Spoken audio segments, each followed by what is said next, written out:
Welcome to the National Geographic Endeavour 2, and welcome to the Galapagos Islands.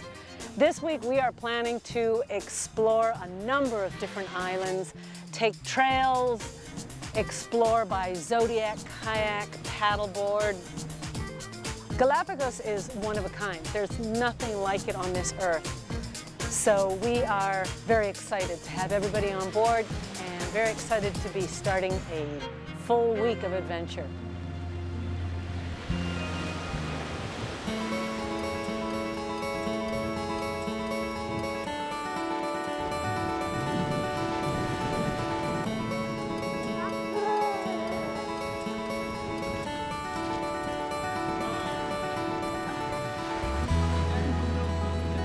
We're going to talk about sea lions. The adults are a little more like growly because they want to protect their kids. They're really good swimmers and they can hold their breath for a long time. And sea lions are cute. We're here this morning on Gardner Beach, Gardner Bay Española, and this is an amazing place because we have a colony of Galapagos sea lions sharing it with us. We're sharing their beach. And we like to talk about the fact that the Galapagos wildlife is not afraid of humans because there has never been terrestrial predation. None of the big carnivores arrived and established themselves here. So on land, the Galapagos wildlife has forgotten what it's like to fear anything. It's called ecological naivete, and they don't care that we're here, and our guests are loving it.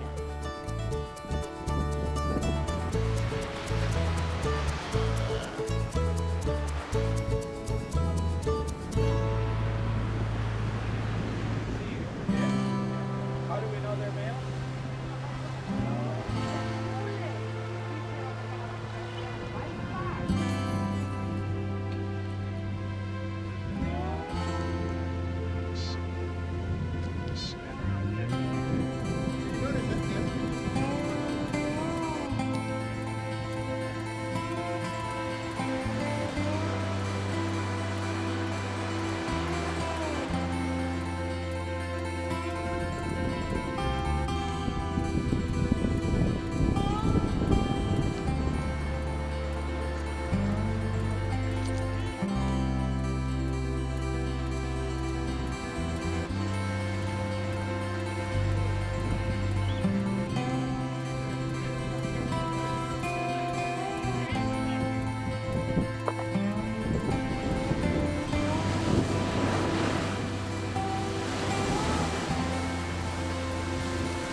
We call them waved albatross because of all those wavy patterns on the front, right on the breast, as you can see. The main food supply for these birds is squid. And you know that squid only ascends at night, right? So that's why the dark eyes. Look at those beautiful dark eyes and the golden color on the back of the head. This bird has a wingspan of 8.5 feet across. Now, by now you say, well, you know, I didn't see that when I saw them flying over my head. And yes, you didn't, because they don't fully open the wings over land. Right? When you see these guys flying in the ocean really far out, that's when you really see the full wingspan.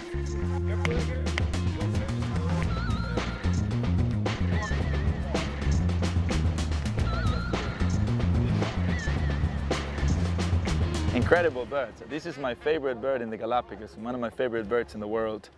Most of the albatross species are found in the subantarctic and Antarctic regions, and the reason for that is because those waters are super cold and they provide the kind of food supply they need, large amounts of fish and squid. Right? So it's very rare to have an albatross just 1 degree south of the equator, which is where we are right now. That's what makes this bird the most tropical albatross in the world. But the reason why you can afford doing this on this particular place at this particular time is because of the wind. The very trade winds that will fill in our faces in a moment, and that those cold waters that you felt this morning as you enter the realm of the sea lions is what makes this possible. And this only happens at this time of the year. So by December, temperature of the water will change. It will increase up to 85, 90 Fahrenheit degrees in some areas.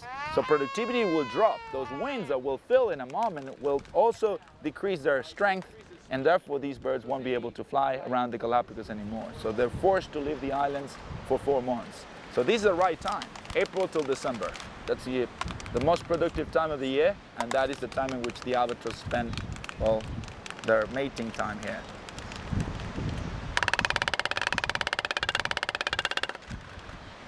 They do it seasonally, right? So regardless if the eggs are not fertilized or not, she will love this. But it's not that this is triggered.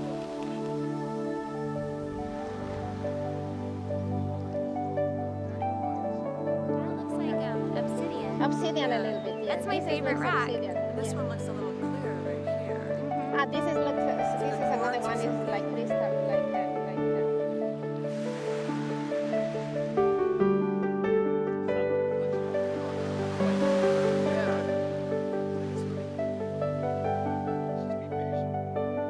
Here we are at Cormorant Point on Floriana Island, and sun's starting to peek through the clouds, and we're walking along the coast, and we've encountered a few pairs of blue-footed boobies. One's doing a display, trying to attract a mate by showing off the blue feet, an indication of their health. As a male is displaying its feet, it's showing an indication of its health. A healthier diet is going to be more of a deeper blue coloration of the feet, which is variable through the year. Blue-footed boobies are not considered endemic to Galapagos. However, we have a large breeding population here in the islands, and they move around in different breeding areas, looking for better feeding.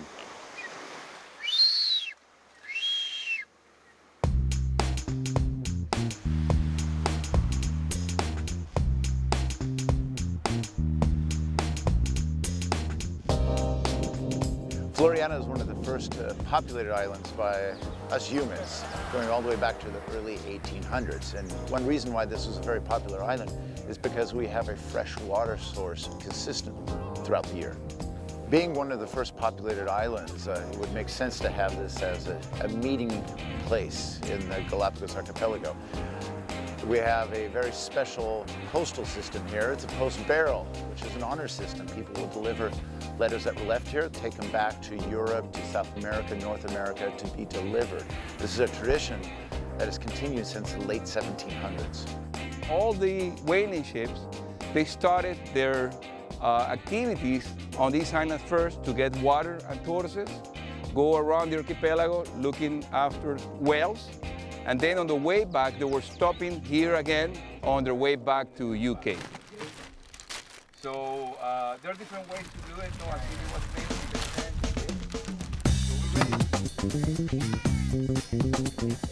Be picked up by somebody who knows Chinese. Yeah, Queensland, Australia. Is that close to you guys? That's about half an hour from our place, so we could deliver to James, who rode to himself.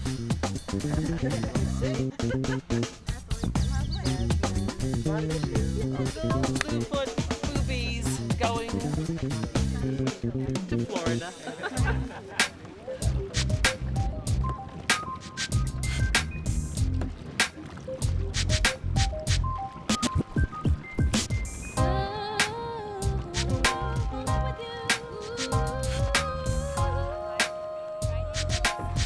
Today we are exploring a beautiful place on Floriana Island. We are doing paddle boarding here, and it's just amazing the fact that you can be here standing up on these boards and seeing all kind of animals, turtles, stingrays, many type of sharks going by. So this is an awesome experience for all of our guests.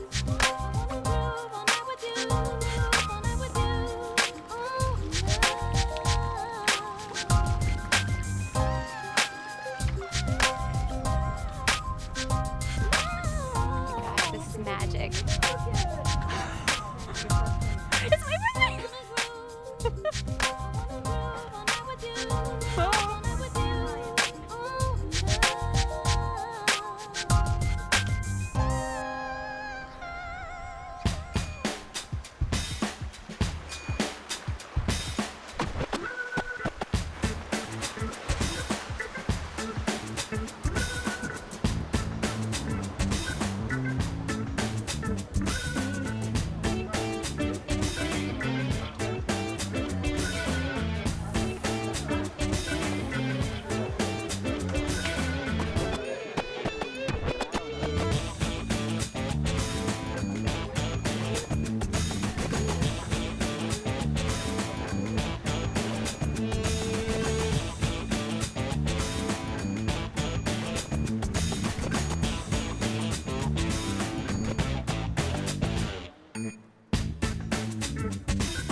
think about this for a moment.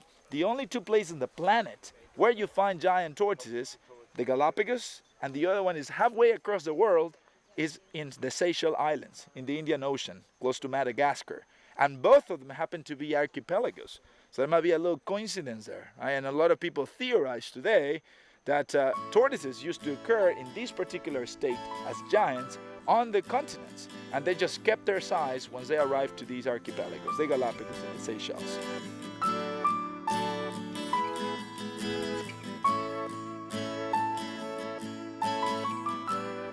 Why here? Why are we here on this gentleman's farm? And it's because we're right in the middle of the migratory route of these tortoises. So you have an area where it's just more productive for the giant tortoises, where they get more food, more water. So what happens during the year?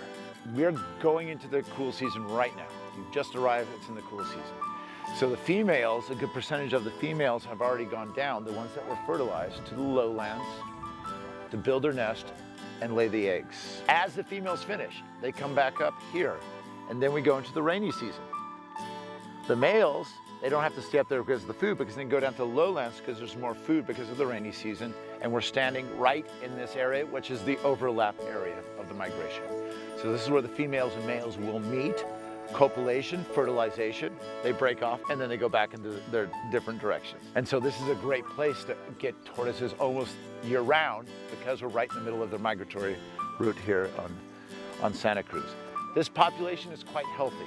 Now we've been talking about the decimation of the 250, 300,000 tortoises. We don't know how many were taken away, but this population wasn't decimated because we didn't have people living here until the 1920s on this island permanently. This is the last island to be populated, even though it's the largest populated island. And so there wasn't so many taken from this island. However, that being said, we have a lot of invasive species here. So they are doing rearing in captivity of the eggs, trying to get rid of invasive species. But the population is quite healthy here. This is the second largest out of all the tortoises in Galapagos. These can get up to 550 pounds approximately. Largest 610 pounds, which is on Isabella. Well, it's amazing that they don't fear us, although we're very respectful and try to keep our distance. You know, there are lessons in being respectful to wildlife and letting it live and live ourselves side by side. But I really wanted to bring my grandson Nick Paolella right here, so that he, at almost 12 years old, would learn to love nature in a way that will be respectful and enlarging his whole scope of the world view. Do you feel enlarged? Yeah.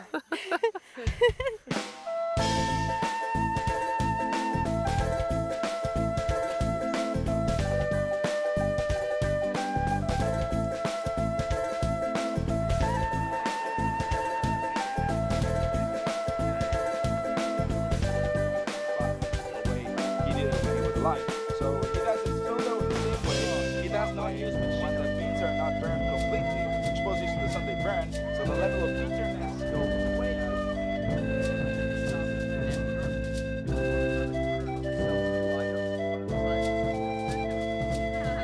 Okay, so we are at El Trapiche, Santa Cruz Island, actually the highlands. It is really like opening up and looking back, you know. We have the farmers here that originally colonized this archipelago. Back in the old days, the government told them, you can take as much as your eyes can see as long as you remain there. And so these families have been here for maybe 50 years. And what they do is they are farming and selling their products on the local markets. Today, tourism also is coming here, a very nice way to share the benefits of tourism, and so we are going to see how they distill the aguardiente. That is going to be a lot of fun. The basic process, so when you try the alcohol, you can taste it here.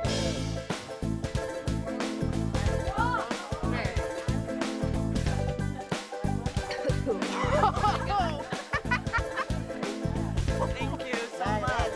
Okay, let's go.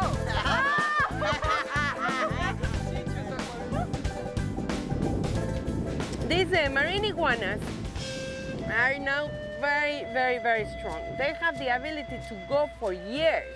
And I'm talking about maybe 2, 3, 4 years without any food. You know, they seem to be getting into a different kind of mode in which they just slow down completely.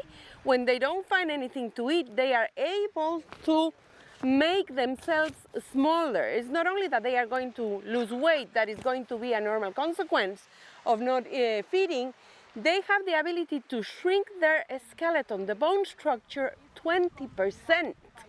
And so the time that they are not eating, they seem to be getting the nutrients that they need to keep going from the bone structure.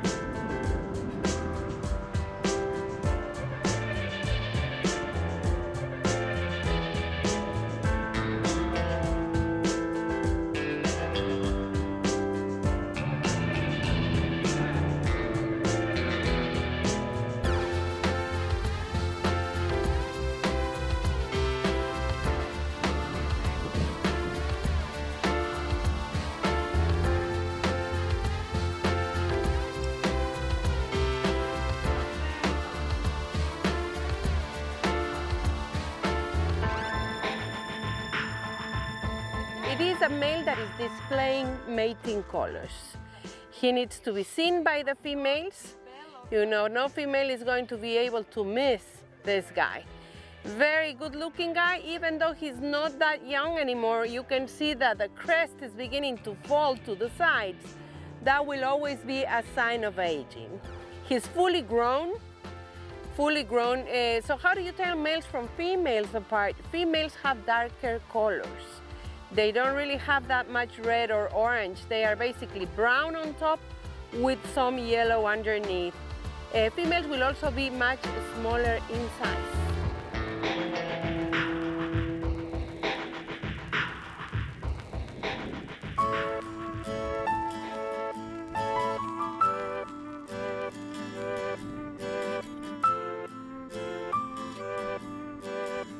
This morning we are in Bartolome, one of the young islands of this archipelago. So the island is giving us a chance to see the very early processes of life. We can see that there is almost no soil, and so the island really has become geologist's paradise. In such a small place, you can have all kinds of geological features, and so that really makes us understand how life has taken place in the planet.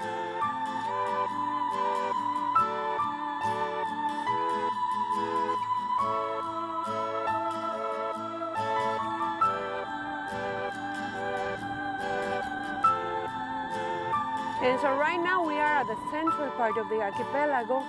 Islands are relatively younger, and so you can still see some of the shape of the volcanoes. But how all of a sudden an island like this was made, while the other islands neighboring this island here are much, much older than this. And so in this case, it had to be the lava that came through the rifts and made the island all of a sudden. And so that explains what we are believing in today.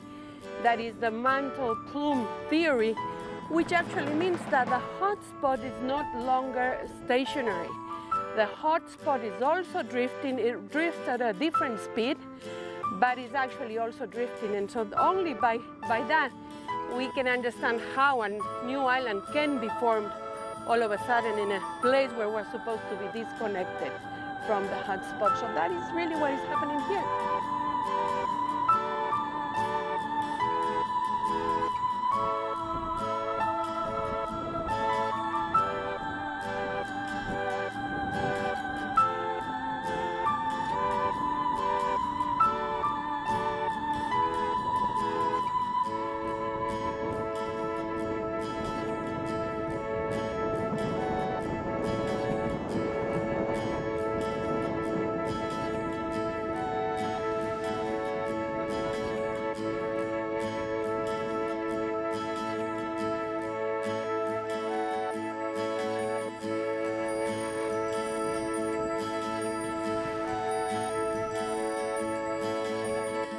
So snorkeling in the Galapagos is one of the most interesting activities you can do.